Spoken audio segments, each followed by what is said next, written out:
Good afternoon. I had a bit of kairos moment, as they call it, a couple of weeks ago, maybe a month ago, when I suddenly realized that why do we ask children to put their hands up to speak in a classroom and choose who's going to say what or who's going to get a chance to speak? Why do we do that? I've done that for 13 years as a teacher. And I think it was at the beginning of November when I suddenly had um, a revelation. And I've changed my system since then. If we hold all the power, how do we teach them autonomy? How do we teach them responsibility? How do we teach them empathy and caring about other people and wanting to give other people a chance to speak? How do they learn those things if we hold the power? I think it's time that we give them the power. Give children back their power. I don't want to hold power. I don't want to hold any power. I want every person to have their own power. So in my classes, since the last month, nobody puts their hands up anymore. And it's tough for them because they're so used to putting their hands up. So the way we operate is all mics on. My classes are, I do a little bit of teaching, or intermittently I'll do a little bit of clarifying or teaching or whatever. But I ask questions, lots of questions all the time about everything, smallest of things. And I'm not going to give the permission to speak. So for those who say, Miss, can I just smile. It's not in my hands anymore. And they get it. And then they start speaking of their own volition. And they have stopped speaking to me. They've stopped saying, Miss, da da da da da da. Now they just speak their minds. And it's wonderful because if someone doesn't agree with what one of our group says, they disagree and they say, I think that's not it. And then they say what they think it is.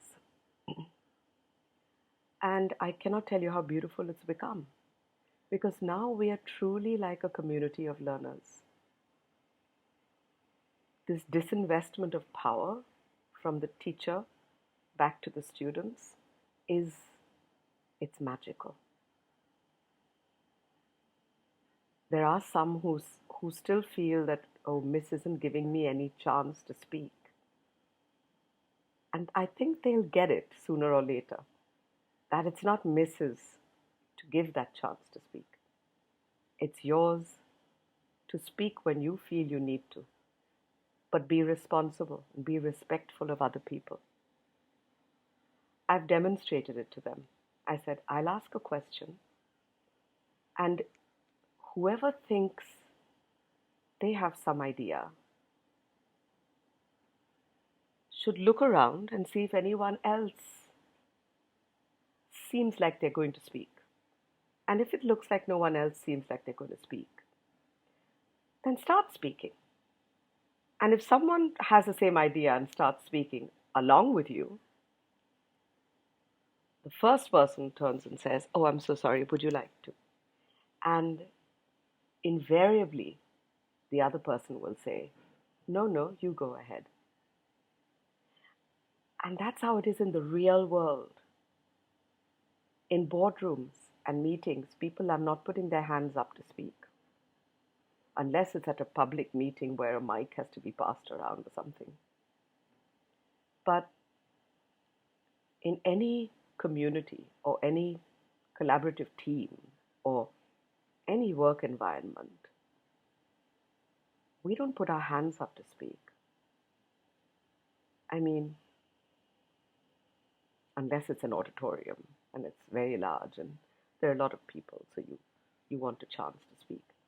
But in groups, people speak.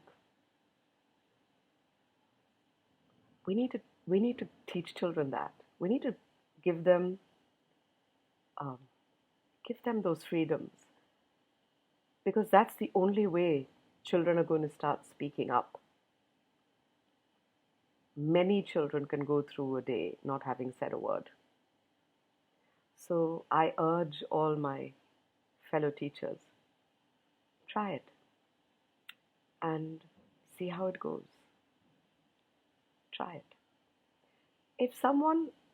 If any one child or any one person doesn't have the sensitivity as yet to realize that others also might want to speak, and so they speak first all the time, then maybe as the facilitator you could say, so and so, would you like to take about 30 seconds before you decide to speak? Maybe someone else might want to speak, or do a little bit of listening now for a while. But be kind. Don't put them down. Don't like insult them and make them feel bad and shut them up, because that's all that's happening. Children are being shut up all the time, and then we want them to go out and start having a voice and start speaking. It's not going to happen if you're going to keep shutting them up.